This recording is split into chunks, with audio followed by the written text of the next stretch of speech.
Hello students, welcome to chase your dream. আজকে আমরা এই ভিডিওতে অনুপাত সমানুপাতের 11 থেকে 16 এই 6টি অঙ্ক তোমাদের এই ভিডিওতে করে দেখাবো। আচ্ছা, প্রথম হচ্ছে 11 নম্বর অঙ্কে আসছে। 11 নম্বর অঙ্কে রয়েছে 6x² plus 6y² is equal to 13xy বলে x/y কত। এটা দুভাবে তোমরা করতে পারো। এক হচ্ছে দুভাবে করলেও প্রসেসটা অলমোস্ট সেম। দুভাবের মধ্যে একভাবে বলতে তোমরা এটাকে কী করতে পারো, 13xyটাকে বাদিকে আনতে পারো, এনে মিডল টার্ম করতে পারো। মিডল টার্ম করার নিয়ম আশা করছি তোমরা জানো। 6 আর 6 গুণ করলে 36 হচ্ছে। এমন দুটো সংখ্যা লাগবে যাতে যোগ করলে 13 হয় কিন্তু গুণ করলে 36 হয়। তাহলে আমরা 9+4 নিতে পারি।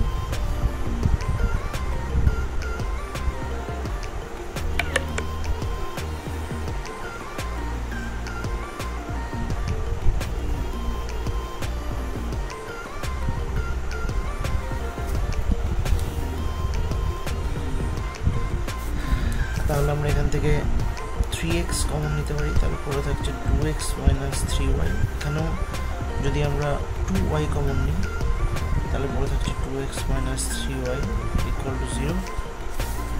সো 3x - 2y একটা আসছে, এটা হচ্ছে 2x - 3y একটা আসছে। তাহলে এখান থেকে 3x - 2y ইকুয়াল টু 0 হলে 3x ইকুয়াল টু কত হয়ে যাবে, 2y। তাহলে x/y ইকুয়াল টু হয়ে যাবে, আচ্ছা 3x - 2y ইকুয়াল টু 0 হলে 3x ইকুয়াল টু 2y, তাহলে x/y হয়ে যাবে হচ্ছে 2/3। আর হলো 2x - 3y ইকুয়াল টু যদি 0 হয় 2x ইকুয়াল টু হয়ে যাবে 3y, x/y হয়ে যাবে 3/2। তার মানে অনুপাতটা 2:3 বা 3:2 দুটোই আসতে পারে, ঠিক আছে। তাহলে এক্ষেত্রে কিন্তু আমরা দেখতে পাচ্ছি বি নম্বর অপশান হচ্ছে আমাদের কারেক্ট অপশান, অ্যান্সার বি হবে। আরেকটা যেটা বলছিলাম সেটা এভাবে করতে পারা যেতে পারে যে xyকে যদি আমরা এই ডান পাশ থেকে xyকে যদি এই পাশে ভাগ করে দিই তাহলে 6x² তলায় xy আসবে, আবার 6y² তলাতেও xy আসবে ইকুয়াল টু 13। 6 ইন্টু x/y আসছে প্লাস 6 ইন্টু y/x আসছে ইকুয়াল টু 13।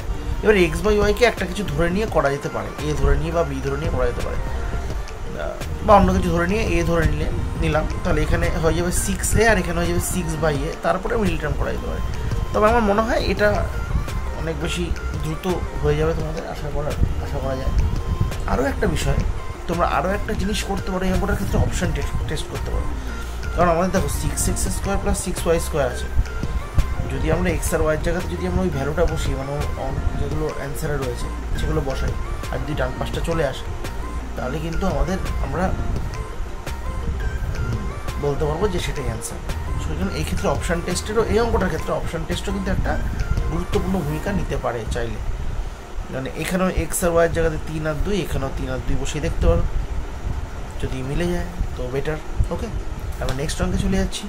নেক্সট অঙ্ক 12। মানে আগের অঙ্কটা যেটা বলতে চাইলাম যে অপশান টেস্ট করলেও কিন্তু আমরা ইজিলি করতে পারবো, আবার মিডল টার্মও করতে পারো, যেটা তোমাদের খুশি, যেটা বেস্ট মনে হবে এবং যেটাই তোমাদের সময় কম লাগবে সেটাই করবে। নেক্সট অঙ্কে যাচ্ছি 8 এবং 18-এর মধ্য সমানুপাতি। মধ্য সমানুপাতিকতার অর্থ কি? যখন x/y/z মধ্য সমানুপাতি হয় তখন কি হয়, x/y is equal to y/z হয়, ঠিক আছে। মানে x এবং y এর অনুপাত যা হবে y আর z এর অনুপাতটাও তাই হবে। অর্থাৎ এদের মধ্যে আমরা যদি ক্যালকুলেশন করি তাহলে দেখা যাচ্ছে y² ইকুয়াল টু xz হচ্ছে, তাই না? তাহলে y ইকুয়াল টু কত হচ্ছে, ±√xz হয়। অর্থাৎ মধ্য সমানুপাতিটা, মানে মধ্য সমানুপাতি মানে মাঝে যে আছে সে কিন্তু √, প্রথমটা এবং তৃতীয়টার গুণফল করলেই আমাদের হয়ে যায়। তাহলে এখানে দেখতে পাচ্ছি আমরা 8 এবং 18 আছে। তাহলে মধ্য সমানুপাতি আমরা কী বলতে পারবো, √, ±√, 8 × 18। এবার ±√8 মানে আমরা 3টে 2-এ ভাঙতে পারি, 18কে আমরা 1টা 2, 2টো 3-এ ভাঙতে পারি। তাহলে অলমোস্ট 4টে 2, 2টো 3, অর্থাৎ প্লাস মাইনাস আমরা নিতে পারি 2টো 2 নেব আর 1টা 3 নেব। দ্যাট মিনস +/-12 হচ্ছে কি আমাদের মধ্য সমানুপাতি 8 এবং 18। তোমরা চেক করে দেখতে পারো 8 আর 12 অনুপাত যদি করি আমরা 4 দিয়ে 2:3 হয়, আবার 12 আর 18 যদি অনুপাত করি 6 দিয়ে কাটলে 2:3, ঠিক আছে? মানে এটাই হচ্ছে মধ্য সমানুপাতির ব্যাপারটা। তাহলে +-12 আছে অপশানে, যদি -12 না থাকে না থাকবে, কিন্তু আমাদের রুলস অনুযায়ী আমাদের +-12 দুটোই অ্যান্সার হতে পারে। সো এখানে +12 অ্যান্সার আছে, আমরা ওটাই নেব। তাহলে 12 নম্বর অঙ্কের উত্তর 12। আচ্ছা, নেক্সট অঙ্কে যাচ্ছি, 13 নম্বর অঙ্ক।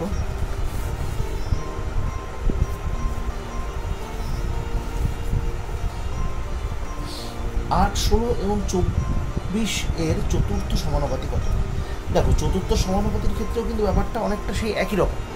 চতুর্থ সমানুপাতির ক্ষেত্রে হচ্ছে তাহলে 8 আর 16 অনুপাত যা হবে, 24 আর সেই সংখ্যার অনুপাতটা তাই হবে।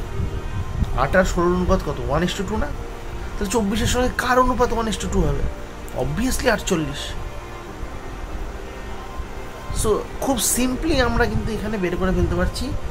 বাই রুল যদি করতে চাও, এখানটা এক্স ধরতে পারো, এক্স ধরে কোনাকুনি মাল্টিপ্লাই করে ক্যালকুলেশন করতে হবে, সেটুকু তোমরা আশা করছি পারবে। এর আগের ভিডিওতে এরকম প্রচুর ক্যালকুলেশন রয়েছে দেখানো।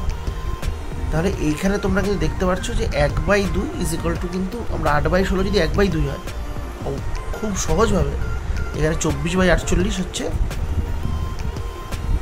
কি দেখা যাচ্ছে? 24/48 হচ্ছে 1/2 হচ্ছে। ওকে, খুব ইজিলি এটা কিন্তু বোঝা যাচ্ছে। আমরা 14 নম্বর অঙ্কে চলে যাচ্ছি।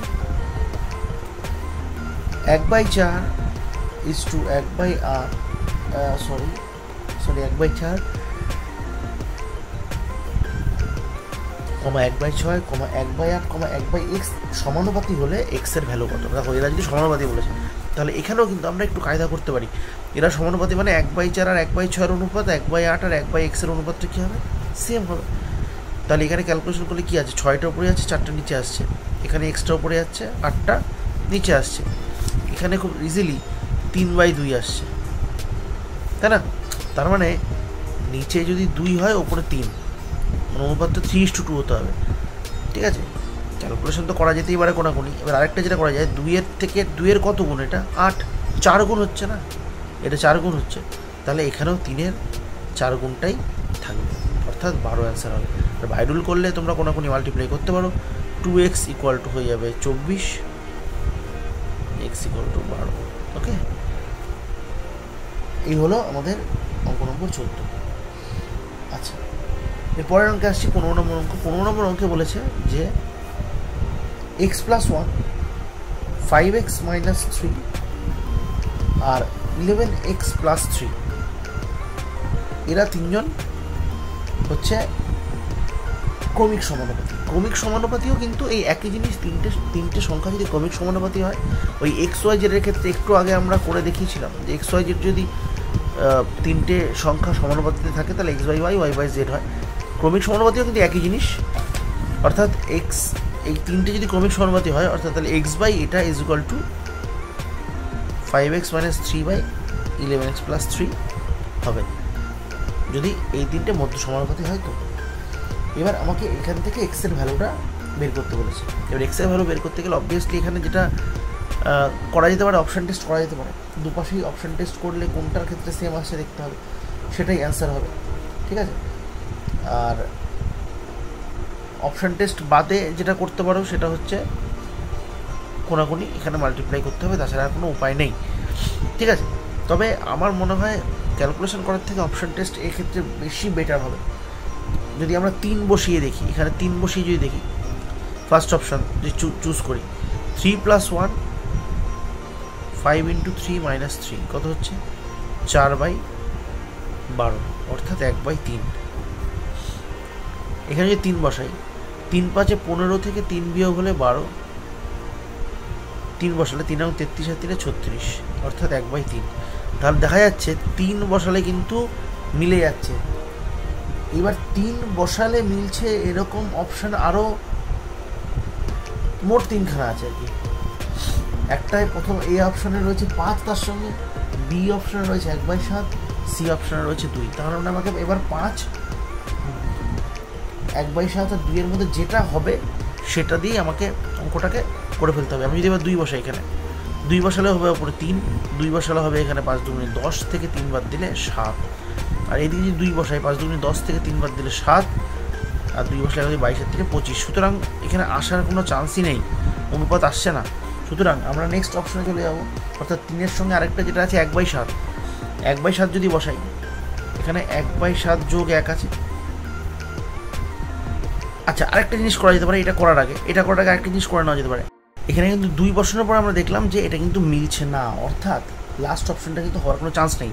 আমরা এবার 5 বসিয়ে দেখি, 5 আর 1 কত হচ্ছে 6, 5 বসালে 5 5 25 থেকে 3 বিয়োগ কত হচ্ছে 22, আর এদিকে 5 বসালে 5 25 22, আর 5 11 55 আর 3 58। সুতরাং এইখানেও কিন্তু অনুপাত কোনোভাবেই সেম আসছে না। সুতরাং লাস্ট অপশন বা ফার্স্ট অপশন 3-এর সঙ্গে যে দুজন আছে তারা কেউই হচ্ছে না, অবভিয়াসলি অ্যান্সার তাহলে এক্ষেত্রে কত হবে, সি হবে। আদারওয়াইজ যেটা করতে পারো, আমি প্রথমেই বলেছি কোনাকুনি গুণ করতে হবে, গুণ করে ক্যালকুলেট করে সেখান থেকে এক্সের ভ্যালু মিডিল টার্ম পদ্ধতিতে বের করতে হবে। ঠিক আছে? আচ্ছা, আমি নেক্সট অঙ্কে চলে যাচ্ছি। পরের অঙ্কে বলেছে 6, 10, 9, 16 সংখ্যাগুলির থেকে কোন সংখ্যা বিয়োগ করলে সংখ্যাগুলি সমানুপাতিক হবে। দেখো, খুব ইজিলি আমরা এটা করতে পারি। আচ্ছা, আমরা এবার 11 নম্বর অঙ্কে চলে আসছি। বলেছে 6, 10, 9, 16 সংখ্যাগুলি থেকে কোন সংখ্যা বিয়োগ করলে সংখ্যাগুলি সমানুপাতিক হবে। তাহলে 6, 10, 9, 16 সংখ্যাগুলি থেকে কোন সংখ্যা বিয়োগ করলে সংখ্যাগুলি সমানুপাতিক হবে। অর্থাৎ আমরা কিন্তু এখানে অপশান টেস্ট করতে পারি, যে অপশানটা বসালে আমার মিলতে পারে। সুতরাং এখানে আমি যদি প্রথমে 2 বসাই, তাহলে 2 বসালে এখানে কত আসছে, 6 থেকে 2 বিয়োগ করলে কত আসছে 4, আর নিচে 10 থেকে 2 বিয়োগ করলে 8। পরেরটায় কি আসছে, 9 থেকে 2 বিয়োগ করলে আসছে 7, 16 থেকে 2 বিয়োগ করলে আসছে 14। এটার অনুপাত 1/2, এটার অনুপাত 1/2। সো আমার আর করতেই হলো না, প্রথম অপশানটা বসানোর সঙ্গে সঙ্গেই কিন্তু মিলে যাচ্ছে। এবার যদি কোনো কারণে না মেলে তখন আমার নেক্সট অপশানগুলো চেক করতে হবে। তো এইভাবে অপশান চেক করে তোমরা করতে পারো, কোনাকুনি গুণ করে নিয়েও মিডিল টার্ম করে করা যেতে পারে। তবে এক্ষেত্রে কিন্তু একটু বড় হবে, তবে যদিও এই অঙ্কটায় মিডিল টার্ম আসবে না, কিন্তু ক্যালকুলেটিভ হবে, একটু ক্যালকুলেশন করতে হবে। তা আমরা সেটাকে অ্যাভয়েড করার জন্য আমরা অপশান টেস্ট করতে পারি। এরকম ওকে, সরি। আচ্ছা, আর তো আজকে আমাদের ভিডিওতে 16 নম্বর অঙ্ক পর্যন্তই আমরা করবো বলেছিলাম, তো 16 পর্যন্তই থাকলো। তোমরা অবশ্যই তোমাদের যদি কোনো সমস্যা হয় আমাদের ইমেল করতে পারো। আমাদের ইমেল আইডি chaseyourdream2024@gmail.com। এবং ভালো থেকো, সুস্থ থেকো, এবং যতদিন কাটাবে অঙ্কের সঙ্গে কাটিও। Till then, good bye.